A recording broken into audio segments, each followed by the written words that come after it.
Hello again, my friends. Remember me? Hi, it's Miss Lacey. I'm not wearing a mask because I'm in my home. Today, I have a story for you that I like to read when it's napping time. This is called The Giving Tree. It's by Shel Silverstein with special edits by Topher Payne. Are you ready to listen? Yeah, you are. Let's go ahead and get started. The Giving Tree.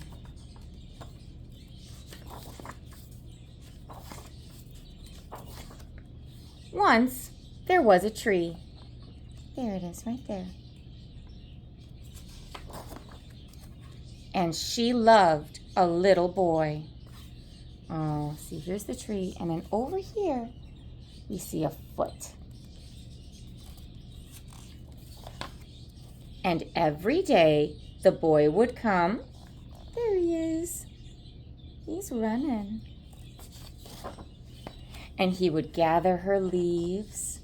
Oh, look at him. Reaching high, because trees are tall. And make them into crowns to play king of the forest. What a fine crown he made.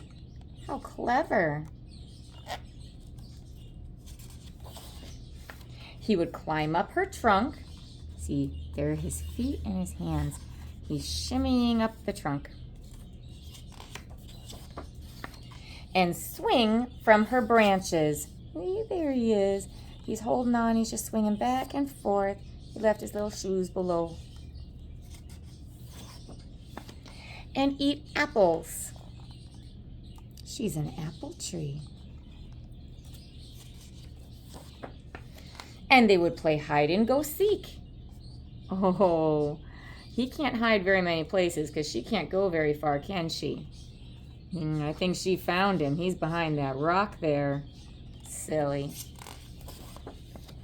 And when he was tired, he would sleep in her shade. Oh, that looks like a good napping spot right there. Yeah, she'll make sure he stays nice and cozy. And the boy loved the tree. Oh, they're giving each other hugs.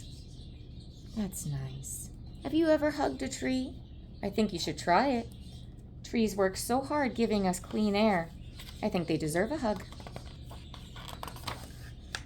Very much. He put a little heart down there saying how much he loves her. That's not a great way to show a tree that you love them, by carving into their flesh, but that's what he did. And the tree was happy. But time went by. Oh gosh, the boy's gotten bigger, hasn't he? And the boy grew older. Uh-oh. Now there's a couple of sets of legs, and there's an extra heart. He loves the tree and somebody else. And the tree was often alone. Oh gosh, how sad. Look at her. She's waiting, and he's not there to play. Oh, that poor tree, waiting for her friend. Then one day, the boy came to the tree, and the tree said, "Come, boy, come and climb up my trunk, and swing from my branches, and eat apples, and play in my shade, and be happy." "I'm too big to climb and play," said the boy. "Oh, you're never too big to climb and play." "I want to buy things and have fun. I want some money. Can you give me some money?" So rude. "I'm sorry," said the tree, "but I have no money. I have only leaves and apples. Take my apples, boy, and sell them in the city. Then you will have money, and you'll be happy." Oh, she's trying. She's trying to make him happy. He was rude, but she's still trying to be nice. She's being a good character. And so the boy climbed up in the tree and gathered her apples and carried them away. And the tree was happy. He spent time with her, even if it was just because he wanted to take things from her. She missed him so much. It's nice to spend even a little bit of time with someone when you care about them so much. But the boy stayed away for a long time, and the tree was sad. And then one day, the boy came back, and the tree shook with joy, and she said, "Come, boy, climb up my trunk and swing from my branches and be happy." He said, "I am too busy to climb trees," said the boy. That's a shame. If he has enough time to come over here and talk to her, I think he probably has enough time to climb the tree. "I want a house to keep me warm," he said. "I want a wife and I want children, so I need a house. Can you give me a house?" Boy. And the tree said, "Okay, hold up. This is already getting out of hand." Look at him. This is a grown man here. He's telling her he wants stuff. Me, need. She says, "Look, I was fine with giving you the apples to help you get on your feet. They'll grow back next season anyway. But no, I am not giving you a house. You know, I've seen boys like you pull this nonsense with other trees in the forest. First it's the apples, then branches, then the trunk, and before you know it, that mighty, beautiful tree is just a sad little stump. Well, look here, boy. I love you like family, but I am not going down like that." Good for her. "And while we're on the subject," the tree said, grabbing him by the collar of his shirt, "I recognize friendships evolve over time, and we may not see each other as often because you don't have time for your tree friends. But we used to be real tight. Now it feels like I only see you when you need something. How do you think that makes me feel?" How do you think that the tree is feeling? Yeah. The boy took a long breath. He felt a sour rumble in his stomach because he realized he hadn't considered his friend's feelings. "I bet it makes you feel bad," said the boy. Yeah. "Yes, boy, bad.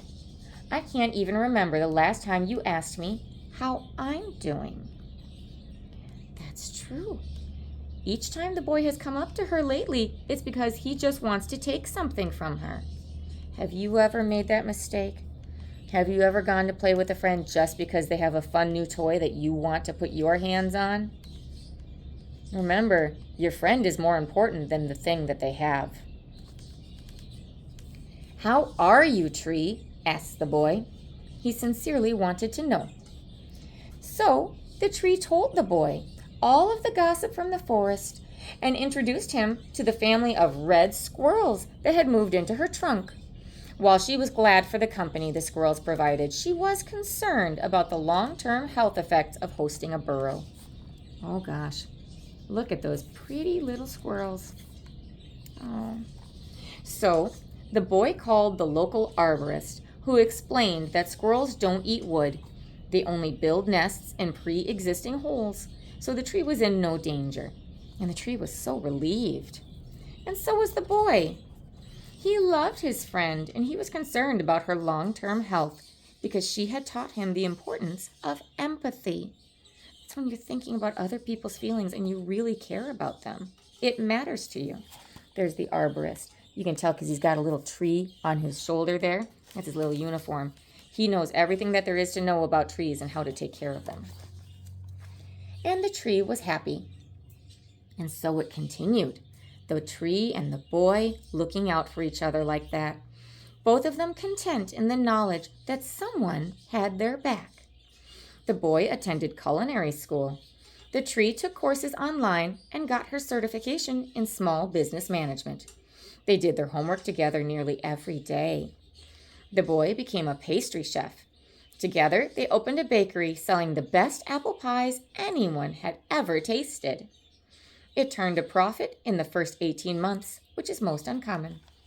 Isn't that nice? Look, they're doing their homework together, and there's a nice, yummy pie.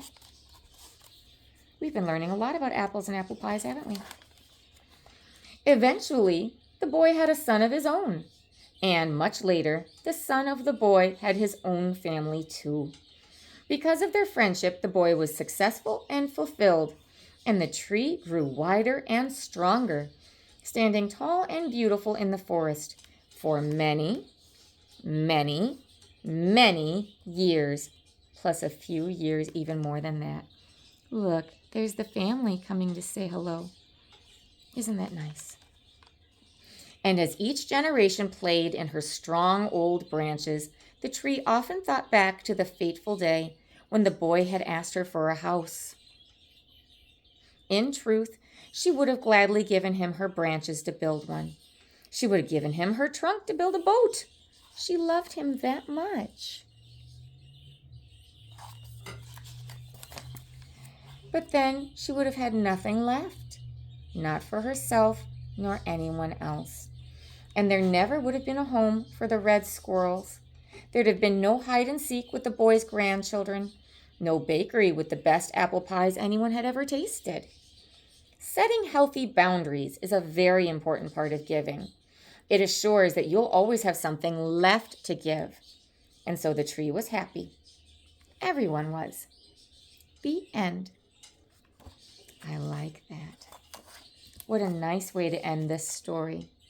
Learning how to take care of your friends, not just want them for their things.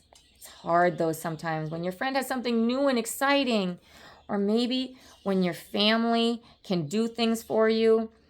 It might be tempting to always try and make them do stuff, but then you're just making them tired, and it doesn't make it seem very fun to hang out with you anymore if all you're doing is taking. It's important to make sure that you're also giving. Give and take. It goes both ways. Well, that's the end of this story. Thank you so much for being such great listeners. Mwah, mwah, mwah. I'll talk to you guys later. Okay? Bye-bye.